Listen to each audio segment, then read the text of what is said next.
Hola, ¿qué tal, chicos? Hoy vamos a ver el teorema de Pitágoras, que es un teorema que se cumple solamente en los triángulos rectángulos. Seguramente es el punto más importante del tema, ya que aparte de utilizarlo un poquito durante este curso, lo vais a utilizar mucho en los cursos siguientes. Así que vamos a verlo.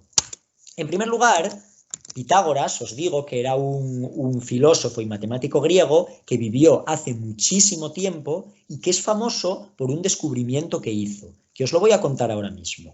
Pitágoras tomó un triángulo rectángulo, ¿vale? Importante, esto solamente se cumple, lo recordaré varias veces, si el triángulo es rectángulo. Por ejemplo, ahí tenéis un triángulo rectángulo. En primer lugar, lo primero que hizo Pitágoras fue medir sus lados. Por ejemplo, un lado le midió 6 centímetros, el otro 8 centímetros y el lado más grande 10 centímetros.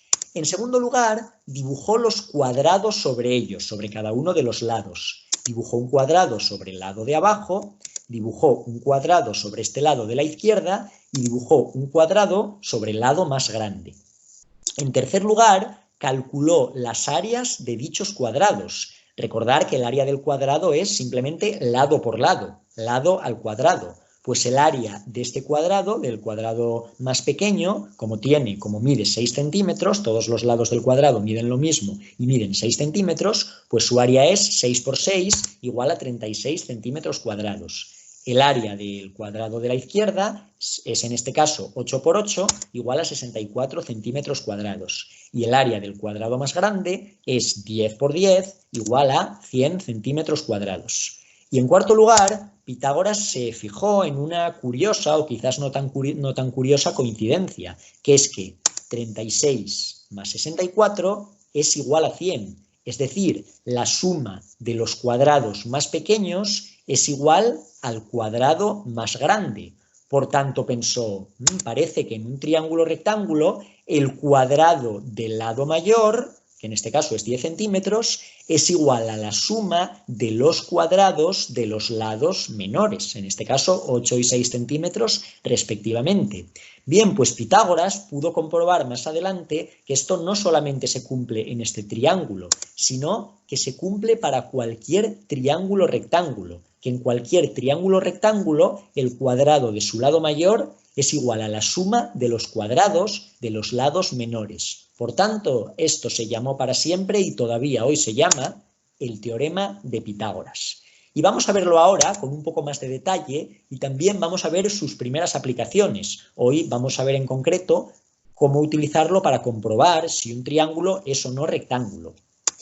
En un triángulo rectángulo, recordamos que para el teorema de Pitágoras el triángulo debe ser rectángulo, aquí tenemos un ejemplo, y vemos que tenemos los dos lados más pequeños, que en este caso son B y C, son los que forman el ángulo recto.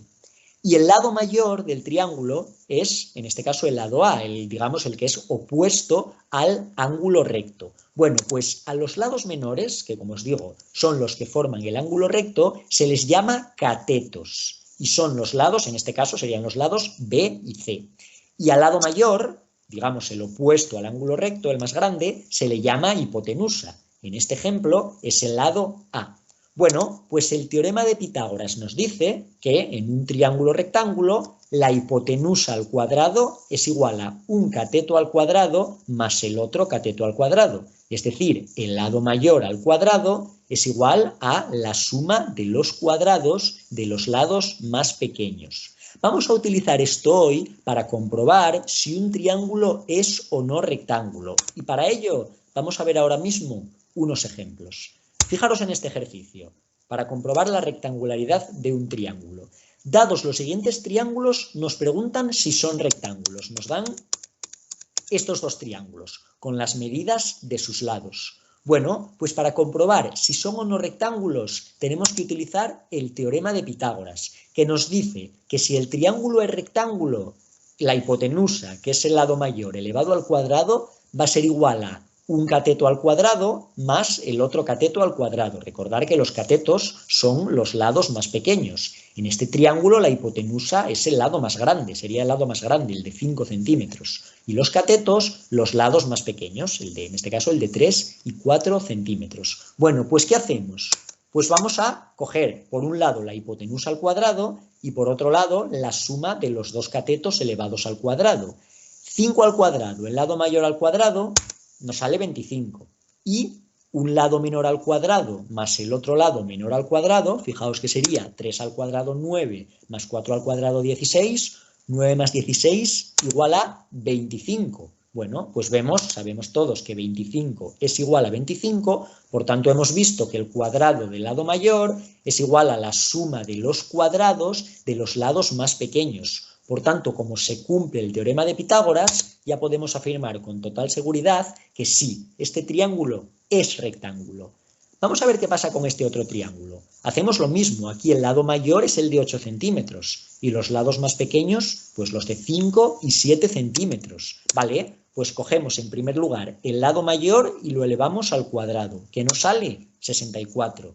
Y ahora cogemos los lados más pequeños y vamos a sumar sus cuadrados. 5 al cuadrado, 25.